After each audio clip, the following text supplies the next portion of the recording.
بسم اللہ الرحمن الرحیم۔ السلام علیکم ورحمۃ اللہ۔ دوستو، بادشاہ نے ایک طوطا پال رکھا تھا۔ وہ طوطا بادشاہ کا بہت وفادار تھا اور بادشاہ سے انسانوں کی طرح باتیں کیا کرتا تھا۔ ایک دن بادشاہ سفر پر روانہ ہوا۔ ملکہ نے بادشاہ کی غیر موجودگی کا فائدہ اٹھاتے ہوئے وزیر کو اپنے کمرے میں بلوایا۔ جب وزیر کمرے میں داخل ہوا تو ملکہ نے کہا، میں کئی عرصے سے انتظار میں تھی کہ تمہیں اپنے دل کی بات کہوں۔ میں تمہیں بہت پسند کرتی ہوں اور تم سے شادی کرنا چاہتی ہوں، مگر بادشاہ کو راستے سے ہٹانا تمہارا کام ہے۔ وزیر دل ہی دل میں بڑا خوش ہوا اور کہا کہ میں بادشاہ کو راستے سے ہٹا دوں گا۔ بادشاہ کا طوطا یہ سب باتیں سن رہا تھا۔ جب بادشاہ واپس آیا تو طوطے نے سب کچھ بتا دیا۔ بادشاہ کو بہت غصہ آیا اور سیدھا ملکہ کے پاس آیا اور کہا، سچ سچ بتاؤ ورنہ ابھی تجھے زندہ زمین میں دفن کر دوں گا۔ ملکہ نے کہا، آپ کا طوطا جھوٹ بول رہا ہے۔ بادشاہ نے کہا، یہ طوطا میرا محسن ہے۔ میں ہامون بادشاہ کی طرح احسان فراموش نہیں ہوں۔ ملکہ نے پوچھا، ہامون بادشاہ کون ہے؟ بادشاہ نے کہا، ہامون بادشاہ کو ایک جلد کی عجیب سی بیماری لگ گئی تھی۔ پوری سلطنت میں اس کا کوئی علاج نہ کر سکا۔ پھر ایک حکیم نے اپنے علم سے اس کا علاج کیا۔ بادشاہ کی جلد مکمل طور پر ٹھیک ہو گئی۔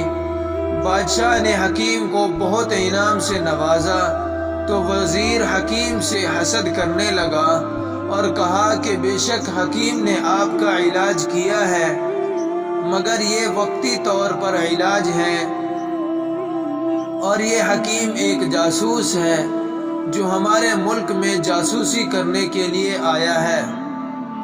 بادشاہ نے فوراً حکیم کے سر قلم کرنے کا حکم دے دیا۔ حکیم نے کہا، اگر آپ نے مجھے مارنے کی ٹھان ہی لی ہے تو میری آخری خواہش پوری کر دیں۔ بادشاہ نے کہا، کون سی؟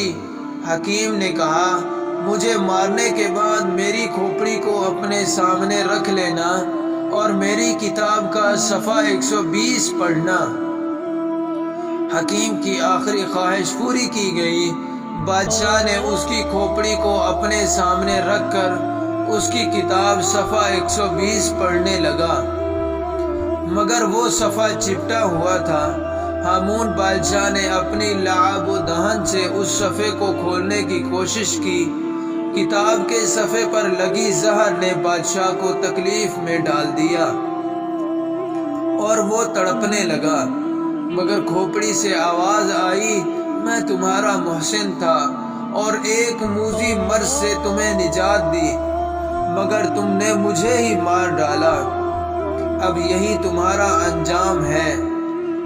ملکہ نے جب یہ ساری کہانی سنی تو کہا، اے بادشاہ سلامت، میں ثابت کر دوں گی کہ آپ کا طوطا جھوٹ بولتا ہے۔ یہ کہہ کر ملکہ نے ایک چال چلی۔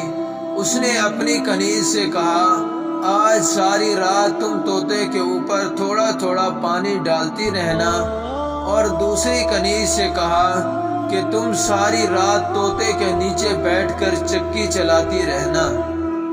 جب صبح ہوئی تو ملکہ نے کہا، بادشاہ سلامت، رات کا موسم کیسا تھا؟ بادشاہ نے کہا، موسم بالکل صاف تھا۔ تو ملکہ نے کہا، اپنے طوطے سے پوچھئے کہ موسم کیسا تھا۔ بادشاہ نے اپنے طوطے سے پوچھا، میاں مٹھو۔ طوطے نے کہا، کیا بتاؤں، ساری رات بارش ہوتی رہی اور بادل گرجتے رہے۔